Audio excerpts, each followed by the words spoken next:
What the resilient Jenkins did to these kids is absolutely wild. No, seriously, this time they went too far. Stephanie Jenkins isn't just struggling as a mom, she's dragging her children into things no child should be part of. One-bedroom motel, no stability, and now these kids are being used on social media like little foot soldiers in her personal battles. The worst part, it's all happening out in the open, online, and no one seems to be stopping it. And then there's Deshaun. His situation is even more heartbreaking. But before we dive into that, let's take a deeper look at how Stephanie is psychologically mistreating her children in ways that might seem subtle but are actually very serious. So picture this. Stephanie posts a video of her kids lip-syncing to a song from The Lion King. Harmless, not really. The two oldest girls are acting out the song and Deshaun is just sitting there with a freshly shaved bald head. We'll talk about that part in a second because wow.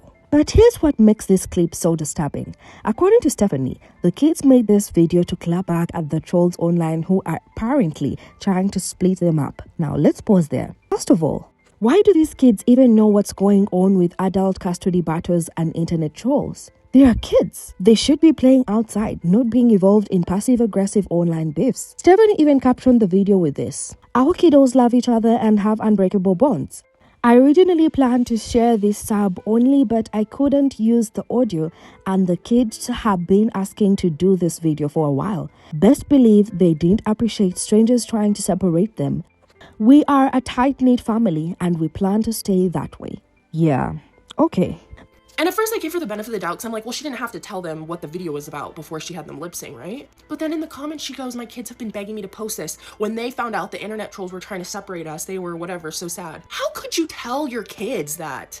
Why do your kids know what's going on at all? They're all under like 12? How could you do that to them, Stephanie? How could you tell them that people online want to separate them and now they know they're in fear of being separated? Like they know that's a possibility? I mean, just egregious. I don't know. I haven't talked about her for a long time. I felt like there's nothing worth posting about. I mean, she's a bad mom. What else is there to say? But let's be real. These children are fully aware of the drama happening around them. Stephanie is making sure of that. And that's the problem. These kids shouldn't know these things, much less be involved in the fighting back. So let's talk about the emotional damage here. Stephanie claims it was her children who wanted this video to be posted. Really? Because one of her daughters keeps glancing off camera like she's being coached or like she's not fully comfortable with what's happening. It doesn't take an expert to see that something feels off. And it's not just this one video. In a subscribers-only clip, her eldest daughter goes on a full rant against so-called haters, saying they love their mom and don't want to be taken away from her. Let's sit with that for a second. A child who should be focused on school, friendships, cartoons, is passionately defending her mother in a fight she shouldn't even know exists? That's just inappropriate. That's deeply concerning. This isn't normal behavior. This isn't a cute or quirky family moment. This is a young girl clearly under emotional stress, reacting to adult-level conflict that she should be protected from. It's hard to watch. Honestly, instead of being shielded, she's been handed a microphone to fight her mom's battles in public. And for what? To prove loyalty? To prove their love? Kids this age don't need to know about custody battles or internet trolls. They don't need to hear that people are out there to separate them from their siblings. They need space to grow up, play, learn who they are without being told that strangers online are villains trying to break apart their home. That's not empowerment. That's fear-based conditioning. Like, at this point, Stephanie, you're just being petty. You're being petty. You're choosing to be petty over your own kids' well-beings. And here's where it gets dangerous. When children are taught to fear outsiders, especially people who might actually be in a position to help, it creates a wall of distrust, and that wall becomes a cage. They stop talking. They hide pain. They assume everyone has bad intentions. That's not just manipulation. That's psychological maltreatment Plain and simple. And here's the thing, this is not about mom shaming. This is about accountability. It's about calling out choices that hurt children, even if those choices come from a place of struggle or desperation. If Stephanie truly had her children's best interest at heart, she would be doing everything possible to shield them from this emotional chaos. That means drawing a hard line between adult problems and a child's peace of mind. But she's not. Instead, she's letting her personal frustrations slip over into their young lives, dragging them onto the front line of her public battles. These kids are now carrying emotional baggage they didn't sign up for. They are not just caught in the crossfire, they are being handed the weapons. They are being used to speak out, to fight, to defend, when they should be worrying about coloring books, cartoons, and homework. And this isn't strength. This isn't teaching resilience. This is trauma disguised as bonding. Finding ways to entertain the kiddos. And I know I've seen other comments about y'all saying, oh, kids aren't supposed to be resilient. Now, while I fully agree that our living situation is not ideal for any of us right now, I just don't agree that we have to be, you're miserable. I mean, you see our situation as miserable, and we just don't see it like that. I also seen y'all had an issue with us being positive mindset about it. Like, this lady is positive mindset for what? She should be miserable. Because if commenter number 8,852 grew up in a big family, in a small home where parents fought all the time and disregarded the children's existence, surely that's got to be the case for the resilient Jenkins. That's just not the case here. Are we perfect? Fuck no. Like any other family, we butt heads from time to time, and these siblings be sibling. But at the end of the day, we are each other's safe space in every way. One memory I'm forever going to hold on to is something my kids do right before bedtime. They all plan their dreams so that they can dream together. They have a countdown because they insist they have to go to sleep at the same time for their dreams to connect. And now in our current situation, Drew and I have been joining the dream party. And tonight's dream we got planned is a real-life cloud with a chance of meatballs. And let's not forget, it's not random people tearing these kids apart. No one is barging in with the internet to break up a lovely family. What's happening is the result of Stephanie and Drew's own actions and choices. They are the ones creating instability, bouncing between housing, battling in public, and inviting the world into their issues. If you want to keep your family together, it takes more than love. It takes creating a safe, stable, and calm environment where kids can grow without fear. A real home isn't made with walls, it's made with peace. And right now, these children are growing up in a battlefield, not a sanctuary. Now, let's circle back to Deshaun. Remember when he had long hair and Stephanie was struggling to comb it? She told everyone he wanted to grow it out.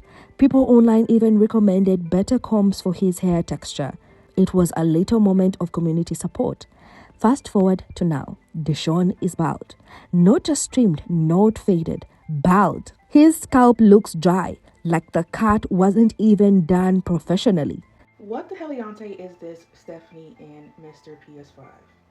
Y'all shaved this little boy's head like slick bald, like zero scalp bald, like neck hard bald.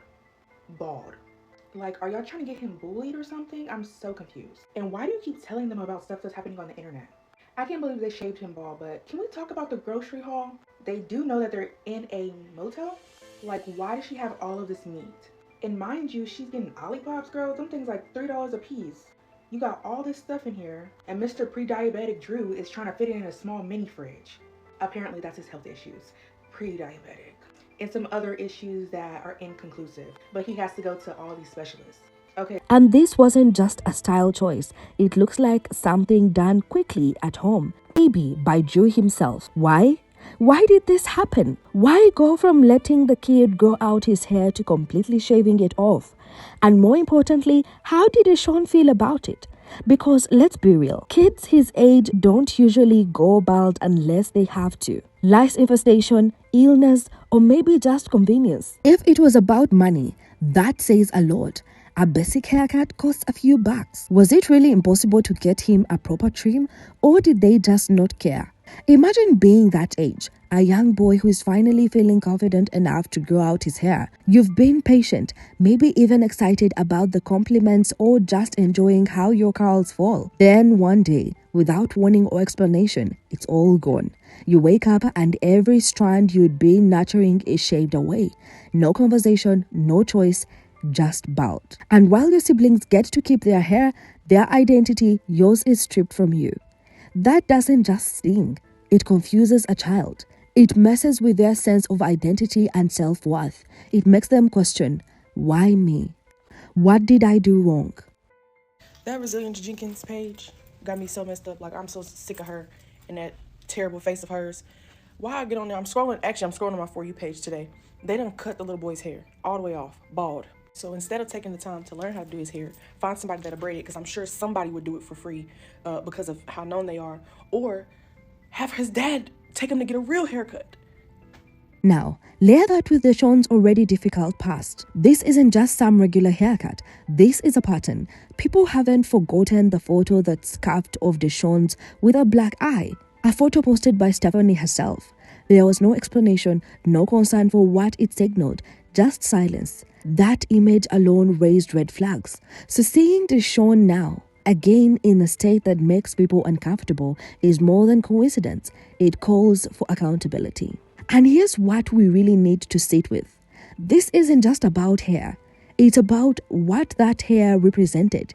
Care, attention, individuality. Fairness. If a child feels like their siblings are being treated with more patience, more gentleness, more love, it begins to plant seeds of pain, of doubt. And that pain doesn't always show up in loud ways. Sometimes it shows up in silence, in self-doubt, in withdrawal. Deshawn is just a child. He deserves the same level of care, the same gentleness, the same dignity as every other child in that household. If he isn't getting that, if he's being singled out or overlooked, then it's not just a parenting misstep, it's emotional neglect. And in today's world, where every move is documented online, people are watching, people are connecting the dots, and more importantly, they're not staying silent anymore. Now, let's shift gears just a bit. Remember the cuts the Jenkins family left behind when they moved out? Well, we finally have a little bit of light in that dark situation. Shailene, the incredibly kind woman who stepped up and rescued Milo, one of the cats, has now confirmed that the second cat, Onyx, is also alive and safe. Apparently, someone reached out to her anonymously and let her know they had taken in Onyx. The person has since renamed the cat to Teddy, which might feel like a small thing, but it's actually huge because it means the cat has found a new beginning, a new identity. Even Shailene mentioned she doesn't yet know if she'll be able to bring Onyx back or even get more details about how he was found. But what she does know is enough to ease some worry. He's okay. He's no longer out on the street. He's not starving. He's not forgotten. There is still one cat unaccounted for, the little black kitten, and that keeps the story from having a fully happy ending. Right, so these new people renamed Onyx and named him Teddy. Yeah, you heard that right. Look, Onyx is okay. Onyx has been located. Our queen, our Lord and Savior Shailene, she's perfect. She doesn't have him yet, but we have confirmation. Onyx, now Teddy, is okay. All right? Resilient Jenkins cat updates. Onyx, Teddy, we're not going to dead name him anymore. Teddy is okay. I'm going to tag Shailene below. She's going to go live. She's going to post videos. Stay with her for updates. The second that there's substantiated news, I will confirm. But this is your source for the most recent updates. Thank you so, so much. So out of 5 cats, there is Jasper, Conscience, Teddy, Milo, and the kitten. The only one that we need info from the previous owners about is the kitten. Everything else, we have a thread, we have an answer, and we have really good news. This is in part to everyone on the internet and in part to the local community that saw with their own eyes what was going on and stepped in to help. He didn't want to be outside. He has been confirmed to not be an outside cat. He doesn't have a free spirit like that. So go below, follow Shailene, stay tuned for updates, check in on how Milo's doing, and take a deep breath. But this update still brings a little peace, a little relief that not everything was lost. But here's the thing that still stings. How do you just up and leave your pets like that? No plan, no rehoming, no goodbye. It's one thing to be overwhelmed, to have life crashing down around you, but even in chaos, you don't just walk away from beings who depend on you. Pets aren't props. They are not temporary. They are living, breathing creatures who trust you to take care of them. Abandoning them when things get tough isn't just irresponsible, it's cruel. And it shows a bigger pattern here. This isn't the first time Stephanie and Drew have left things undone or walked away from responsibility. First, the cats, now questionable treatment of their kids. It's like there's this ongoing theme. Start something, then drop it in the minute it becomes inconvenient. The problem is, when what you're dropping is a living being, that's not just a mistake. That's a red flag. And if this is how they handle pets, what message does that send about how they handle people, especially the smallest, most vulnerable ones in their lives? So while we're relieved Onyx is safe, let's not overlook the behavior that led to this situation in the first place, because it wasn't just an oversight, it was a choice. Stephanie and Jenkins need to take a hard look in the mirror. Parenting isn't about dragging your kids into your pain. It's about shielding them from it. About giving them the chance to grow up without carrying your emotional baggage. And if there's one thing we can all agree on, it's this. Feeding your kids and giving them clothes is not enough. They need mental and emotional support too. They need protection, love, not this kind of exposure. So let's open this up. What do you think? Did Stephanie go too far? Was Deshawn treated fairly? Do you think her children should be involved in her public battles? Let's talk about it in the comments below. And if you care about stories like this, make sure to like this video, subscribe, and stay tuned because there's always more to uncover. And these kids deserve to have their stories told with truth, care, and accountability. And if you care about stories like this, make sure to like this video, subscribe, and stay tuned because there's always more to uncover. And these kids deserve to have their stories told with truth, care, and accountability.